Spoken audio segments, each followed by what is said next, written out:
Ito na. Inumpisa na ni Padi ang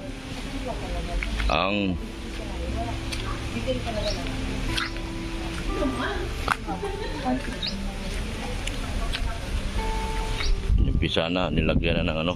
Bubuhusan nyo na ito, Padi? Oo. Bubuhusan. Bakit tadahan na? Buhusan to nyo ngayon. Oo.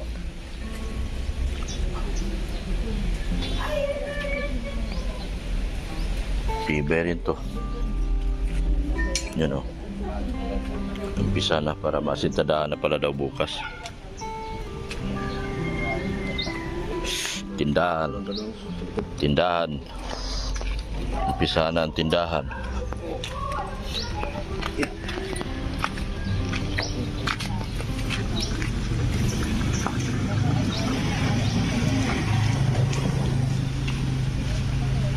Hanggang saan niya asintada lahat? Taas? Taas?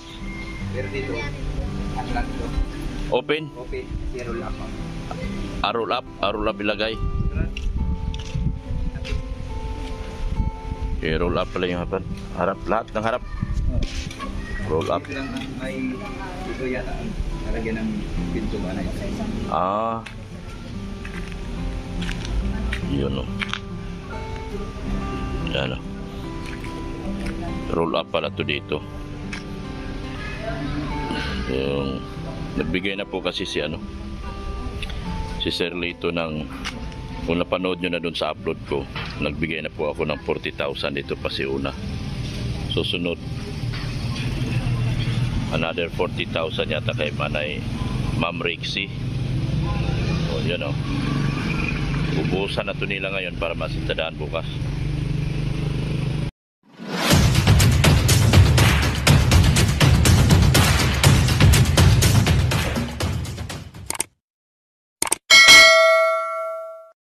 Okay mga kalingap, isa na muling mapagpalang umaga, tanghali, gabi po sa inyo lahat. Sana po ang lahat ay nasa mabuting kalagayan at ligtas po sa anumang kapahamakan, saan man po kayo dako ng mundo naroroon. Ako po muli ang inyong lingkod, Maestro 21 TV. At sa ating video ngayong araw na ito mga kalingap, ang paksa po ng ating video ay tungkol nga po sa usapin na kung saan sinasabi na yung extension na gagawing tindahan po sa harap ng bahay po ni Beyonce ay makakasira daw po ng view o na masisira po yung ganda ng bahay. Okay? So ayon po kay Kuya Bala, yan po ay ayon po kay Kuya Bala. So nakakasira nga ba? Nasisira nga ba ang view o ganda ng bahay ni Beyonce nang dahil po sa extension na yan? Okay, yan po ang pag-uusapan natin. Maya-maya lang po ng konti. Pero bago po yan, tayo muna po ay magbibigay pugay sa ama at founder po ng Kalingap, Kuya Bal Santos Matubang. At ang kilikin po natin mga Kalingap, ang Ate Edna Vlogs, Kalingap Rob, Kalingap Dan.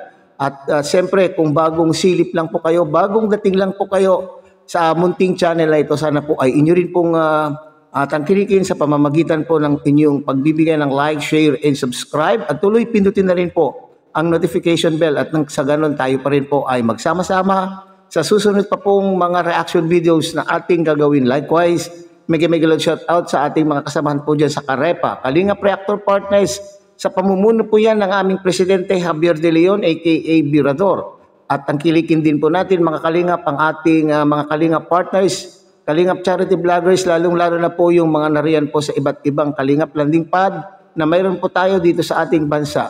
At ganun din po sa inyong mga Kalingap subscribers, supporters, and generous sponsor. At siyempre, ang ating mga kapatid po dyan sa Team Siomai ng Kalahi Community at ng buong Kalahi Community. Okay? So, atin na pong, ang inyo pong nakitang video, sa unahan po ng video nito mga Kalingap ay mula po sa vlog po ni Dr. Lab. Okay? So, nasisisi na naman po itong si Dr. Lab tungkol po dito sa proyektong ito mga Kalingap. Sinasabi, sablay na naman daw ba itong si Dr. Lab dahil bakit magkakaroon ng extension baka naman po ito ay makakasira o ng view. So, yan po yung aalalahanin po ni Kuya Bal mga Kalingap. itong bang kailangan ba natin pong sisihin po itong si Dr. Love tungkol sa proyektong ito mga kalingap? Okay. So una, maaaring masisira po yung ganda ng bahay sapagkat ang disenyo po ng bahay ay hindi nakadesign na magkakaroon po ng extension. Okay? Magkakaroon ng extension doon sa harapan. Matatakpan po yung kwarto doon sa ibaba. Okay? So mawawalan po ng ventilation kasi yung kwarto po sa ibaba mga kalingap ay mayroon pong sa harap ay mayroon pong bintana at dito sa gilid mayroon pong bintana. So makatwid ay kung masasaraduhan po ng dahil po doon sa extension ay anong tawag po diyan, matatakpan po yung hangin na papasok po doon sa kwartong yon. At okay, so siguro yan po yung inaalala ni Kuya Bal na napakamahal na bahay ay bakit sisirain lamang sa pamamagitan po ng paglalagay po ng extension. Okay. Para sa akin naman mga kalingap ay kung ito man po ay makakasira, pero okay, yan na. Kung makakasira man po ng ganda, yung pinakamamahal na, isa sa mga pinakamahal na pabahay po ng kalingap, kung ito man po ay makakasira ng view, ng ganda po ng pabahay, maaring doon tayo tumingin mga kalingap, doon sa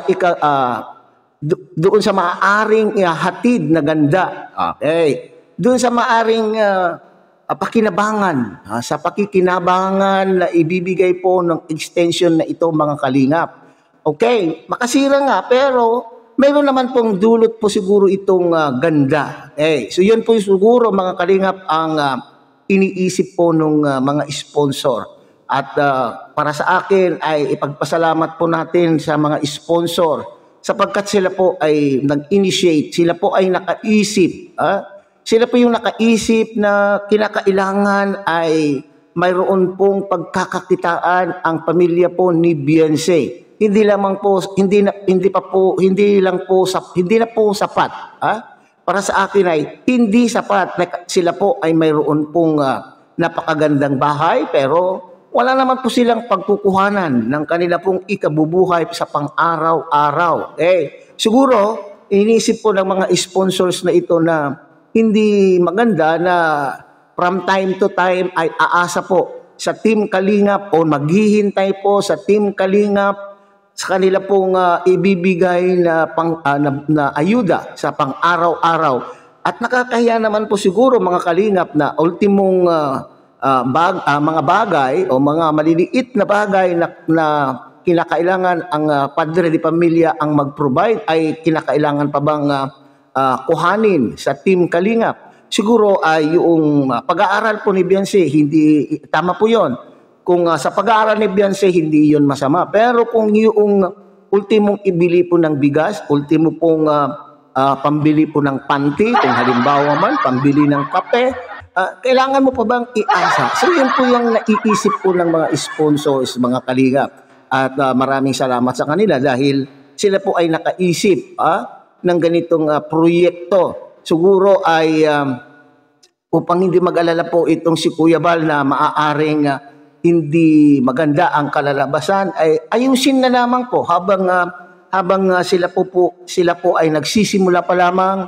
Kinakailangan pong i-design na rin po yung gagawin na tindahan doon sa disenyo po ng existing na po na bahay para hindi naman po masisira po yung kanya pong ganda. Hindi po ba? Madali lang po yung gawin na kailangan po ay hindi matakpan yung ganda ng pabahay. So yan So hanggang dito na lamang po tayo mga kalingap. Muli tangkilikin po natin Kuya Bal Santos Matubang, Ate Edna Vlog, Kalingap Rob at Kalingap Dan at mulit-muli pinapakiusapan po kayo ng inyong pong lingkod na sana po ay inyo rin pong tangkilikin ang munting channel na ito sa pamamagitan po ng inyong pagbibigay ng like, share, and subscribe at tuloy pindutin na rin po ang notification bell at nang sa ganon tayo pa rin po ay magsama-sama, magkita-kita sa susunod pa pong mga reaction videos na ating gagawin. Muli isang mapagpalang umaga, tanghali, gabi po sa inyong lahat. Mabuhay po kayo at God bless everyone.